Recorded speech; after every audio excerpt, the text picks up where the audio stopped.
बिस्मिल्लाहिर्रहमानिर्रहीम। अस्सलाम वालेकुम डियर स्टूडेंट्स। हमारे पास फर्स्ट ईयर के चैप्टर नंबर 2 का सेकंड लास्ट टॉपिक है आज torque. What is mean by torque? Torque के बारे हम आज स्टडी करेंगे। Torque is defined as turning effect of a force on a body in the direction of force.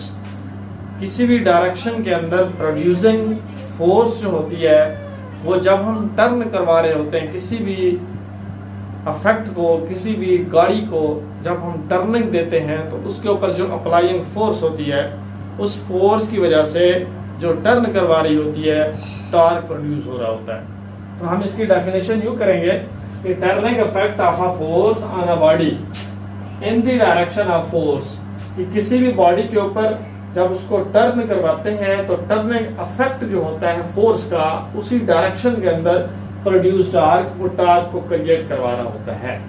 तो देखें इसके अंदर हम लेट करते हैं कि लेट एक ड्राइवर है जो गाड़ी चला रहा है, उस गाड़ी के स्टीयरिंग के अंदर उसका वन हैंड जो है वो इधर होता है और उसका अदर हैंड इस साइड पे इधर होता है।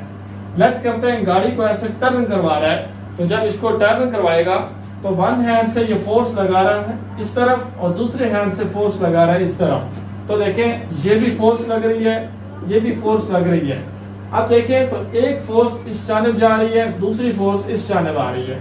जब यही वाली फोर्स इस पॉइंट पे पहुंचती है तो बिल्कुल इसको सामने अपोजिट डायरेक्शन के अंदर ये वाला हैंड इसके सामने इस पॉइंट पे पहुंचाता है। तो देखें इस पॉइंट से फोर्स जा रही है फ्रॉम राइट टू लेफ्ट और इस हैंड से फोर्स जा रही है फ्रॉम लेफ्ट टू राइट। जब ऐसे टर्न करवाएगा तो इस हैंड से राइट टू लेफ्ट जा रही है और इस हैंड से लेफ्ट टू राइट ये फोर्स इसके ऊपर अफेक्ट कर रही है। तो ये हो गई two equal but opposite forces. Two equal but opposite forces are called couple forces. These couple forces produce torque. इसको हम कहते हैं टॉर्क। तो इसलिए जब हम गाड़ी को टर्न करवा रहे होते हैं, इस टर्न करवाते हुए अप्लाई होने वाली फोर्स की वजह से टॉर्क क्रिएट होता है। इस टॉर्क को प्रोड्यूस करवाने की अदर डेफिनेशन भी होती है। तो देखें turning effect of a force on a body in the direction of force produce torque. Similarly हम इसको ऐसे भी कहते हैं कि this is the physical quantity which produce angular rotation. कि किसी भी एंगुलर रोटेशन को प्रोड्यूस करवाने के लिए जो फिजिकल क्वांटिटी अप्लाई करवाई जाती है उस फिजिकल क्वांटिटी का नाम टॉर्क होता है। That is called torque. Torque का फार्मूला हमारे पास होता है कि देखें मैथमेटिकली इसको लिखा जाता है कि T is equal to R cross F। तो देखें इस फार्मूले से हमारे पास टॉर्क की एक अदर डेफिनेशन आती है कि this is called the position vector. ये हमारे पास पोजीशन वेक्टर किसी गाड़ी का जो स्टीयरिंग है उसके सेंटर से लेकर ये बैरोनिंग पॉइंट तक का ये वाला डिस्प्लेसमेंट R कहलाता है, जिसको हम रेडियस का नाम देते हैं। This is the distance from the centre of a circle to the other points of a circle. इस अदर पॉइंट तक सेंटर तक का टोटल डिस्टेंस जो है इसको हम पोजीशन वेक्टर या डिस्प्लेसमेंट का नाम देते हैं।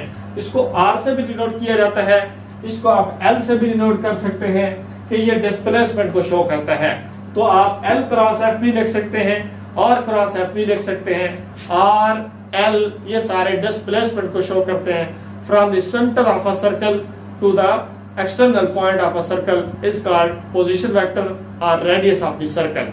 तो सो इसको हमने परपेंडिकुलर को मल्टीप्लाई किया है कि T will be equal to R cross F।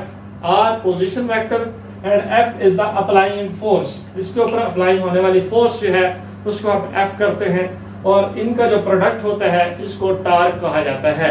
तो देखें इसको अगर हम एक्सप्लेन करके खोलें इसको तो R F इसके साथ साइन थीटा लिखा जाता है, क्योंकि इसके दरमियान क्रॉस प्रोडक्ट है। हमने वेक्टर प्रोडक्ट के अंदर इसको एक्सप्लेन किया था कि जहां पे क्रॉस प्रोडक्ट आता है उसकी जगह पे हम साइन थीटा लिखते हैं। अगर डॉट प्रोडक्ट आ जाता है वो स्केलर प्रोडक्ट कहलाता है, उसकी जगह पे हम कॉस लिखते हैं। और ये एक वेक्टर क्वांटिटी है। वेक्टर क्वांटिटी के दरमियान क्रॉस प्रोडक्ट होता है और क्रॉस प्रोडक्ट की जगह पे हम ऑलवेज साइन थीटा लिखते हैं। तो ये sine theta producing cross product की वजह से आया है। तो this is called the torque. इस टॉर्क के अंदर इसके फैक्टर्स होते हैं। कौन कौन से फैक्टर्स हैं? इसमें एक फैक्टर होता है कि magnitude plus direction of position vector are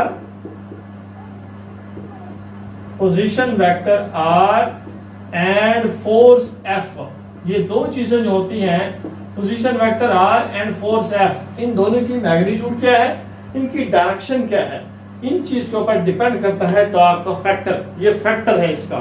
similarly इसके साथ ये चीज भी होती है कि डायरेक्शन जब हम अप्लाई करते हैं, इनके दरमियान प्रोड्यूसिंग ये जो एंगल होता है, ये एंगल भी डिपेंड करता है इनके दरमियान कि किस एंगल के ऊपर ये टर्न करवा रहे हैं और कितनी टार्क इसमें से प्रोड्यूस हो रहा है। तो देखें जी, टार्क की हमारे पास दो टाइप्स होती हैं। इसकी टाइप्स को देखा जाए तो टाइप्स जो है हमारे पास दो होती हैं।